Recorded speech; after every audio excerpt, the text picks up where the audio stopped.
நபி அவர்கள் தனது அழைப்பு பணியை தொடங்கிய அந்த ஆரம்ப காலத்திலேயே சத்தியத்தை ஏந்திய முன்னோடிகளில் ஒருவர்.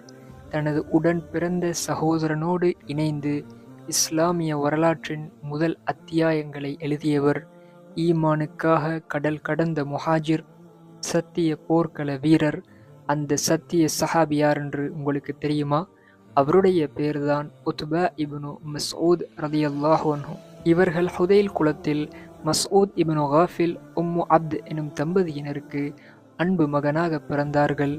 இவர்கள் புகழ்பெற்ற சஹாபி அப்துல்லாஹ் இப்னு மஸ்ஊத் ரலியல்லாஹு அன்ஹு அவர்களின் அன்பு சகோதரர். மதீனா நகரில் நபி அவர்களின் நெருக்கமான தோழராக திகழ்ந்த இவர்கள் உஹது போர்க்களம் முதல் அனைத்து முக்கிய போர் தளங்களிலும் முன்னணி வீரராக கடமையாற்றினார்கள். ஒரு வீரராக மட்டுமல்லாமல் மார்க்க அறிவிலும் குர்ஆனின் ஞானத்திலும் இவர்கள் சிறந்து விளங்கினார்கள். மாபெரும் அறிஞர் அஸ்ஸுஹரி கூறினார், என் பார்வையில் அப்துல்லாஹ் இப்னு மஸ்ஊத் ரலியல்லாஹு அன்ஹு அவர்களை விட அவரது சகோதரர் உத்பா எவ்விதத்திலும் குறைந்தவர் அல்லர் என்று. உத்பா இப்னு மஸ்ஊத் ரலியல்லாஹு அன்ஹு அவர்களது மகன் அப்துல்லாஹ் ஒரு ஹதீஸ் அறிவிப்பாளர்.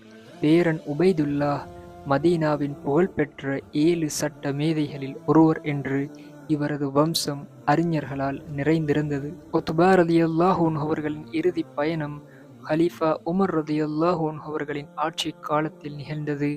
மதீனாவில் அவர் மறைந்த போது ஜனாஸா தொழுகையை தலைமை தாங்கி நடத்த ஹலீஃபா உமர் ரலியல்லாஹு அன்ஹு அவர்கள் முன்வந்தார்கள். தனது அருமை சகோதரனின் மறைவு செய்தி கேட்ட அப்துல்லாஹ் இப்னு மஸ்ஊத் ரலியல்லாஹு அன்ஹு அவர்களின் கண்கள் கலங்கின. தற்போதுள்ள மனிதர்களில் உமர் ரலியல்லாஹு அன்ஹு அவர்களுக்கு பிறகு இந்த உலகில் நான் அதிகம் நேசித்த மனிதர் என் சகோதரர் உத்பா தான் என்று கூறி விம்மி அழுதார்கள்.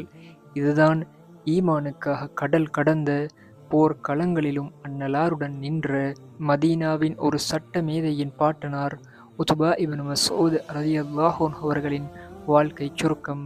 அஸ்ஸலாமு அலைக்கும் வரஹ்மத்துல்லாஹி வபரகாத்துஹு.